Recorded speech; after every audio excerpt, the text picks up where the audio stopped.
اعوذ باللہ من الشیطان الرجیم بسم اللہ الرحمن الرحیم۔ السلام علیکم۔ استغفار لگائے پار۔ آج ہم آپ کے لیے جو وظیفہ لے کر حاضر ہوئے ہیں یہ آپ کی زندگی کی ناؤ کو ڈوبنے سے نکال کر پار لگا دے گا۔ نہ صرف یہ بلکہ آپ کی زندگی میں خیر، برکت، خوشیاں بھی شامل ہو جائیں گی اور آپ کی زندگی بھی ویسی ہی عالیشان ہو جائے گی جس کے آپ خواب دیکھتے ہیں، دل میں چاہت رکھتے ہیں، کیونکہ استغفار صرف اللہ تعالیٰ سے اپنے گناہوں کی معافی مانگنا نہیں ہے بلکہ اپنے لیے دین، دنیا، زندگی، آخرت سب کے لیے بھلائیوں کے، خوشیوں کے، برکتوں کے، نعمتوں کے، رحمتوں کے دروازے کھول دینے کا ذریعہ ہے، کیونکہ اب کامیابی کی منزل تک پہنچنے کے لیے آپ کو کسی کے تلوے چاٹنے کی ضرورت نہیں، نہ ہی جی حضوری کرنے کی ضرورت ہے۔ بس چاہیے تو تھوڑا سا صبر اور شکر اور ساتھ ہی استغفار کا ورد، تاکہ اللہ تعالیٰ سے اپنے گناہوں کی معافی مانگ لی جائے۔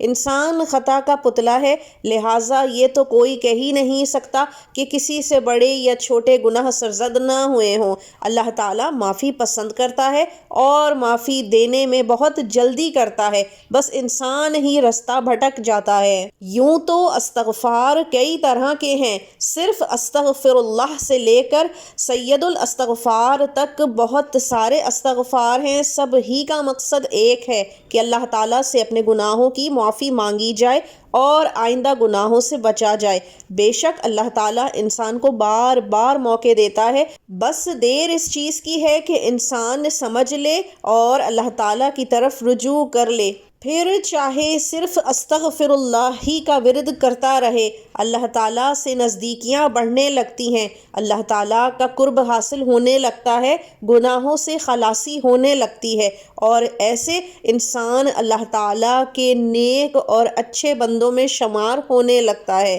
چلیے اب میرے ساتھ پڑھ لیجئے، استغفر اللہ، استغفر اللہ، استغفر اللہ۔ اسی طرح سے ایک اور استغفار ہے، وہ بھی میرے ساتھ پڑھ لیجئے۔ یہ وہ استغفار ہیں جو بنا کسی خاص اہتمام کے انسان چلتے پھرتے اٹھتے بیٹھتے پڑھ سکتا ہے، دل کو تسلی اور سکون دے سکتا ہے اور اپنے رب سے رابطے میں ہے۔ اپنے ہر عمل سے پہلے وہ اللہ تعالیٰ کی ناراضگی اور اس کی رضا کو ملحوظ خاطر رکھے ہوئے ہے۔ یہی تو زندگی کا اصل نچوڑ ہے کہ ہم اللہ تعالیٰ کو اپنے دل کے قریب، اپنے ارد گرد ہر جگہ حاضر و ناظر جانتے ہوئے اپنے اعمال کو سیدھا کریں۔ دوسرا استغفار یہ ہے کہ سبحان اللہ و بحمدہ، استغفر اللہ و اتوب الیہ۔ استغفار کو پڑھنے سے بیکار زندگی، یعنی ایسا کوئی شخص جو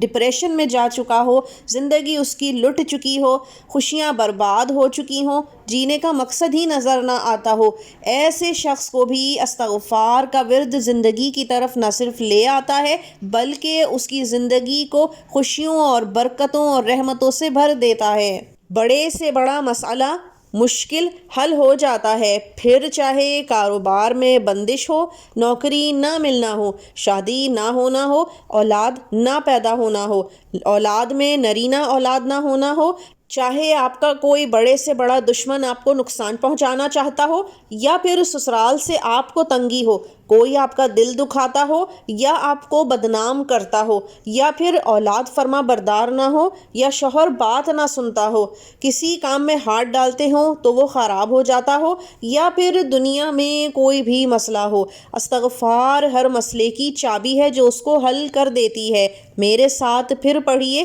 استغفر اللہ ربی من کل ذنب واتوب الیہ۔ یہ ایسا وظیفہ ہے جو دن بھر زبان سے ادا کرتے رہیں، لیکن اگر پھر بھی کوئی چاہتا ہے کہ اس کی دعاؤں میں زور آ جائے، وہ ہر نماز کے بعد اول و آخر 3 مرتبہ درود ابراہیمی پڑھنے کے ساتھ درمیان میں 313 مرتبہ استغفر اللہ ربی من کل ذنب واتوب الیہ پڑھ لیا کرے اور اپنی حاجت کے لیے دعا مانگ لیا کرے۔ دعا کرتے ہیں کہ استغفار کی فضائل آپ کو بھی بھرپور انداز میں حاصل ہوں۔ اب اگلی دفعہ تک کے لیے اجازت دیجیے، اللہ حافظ۔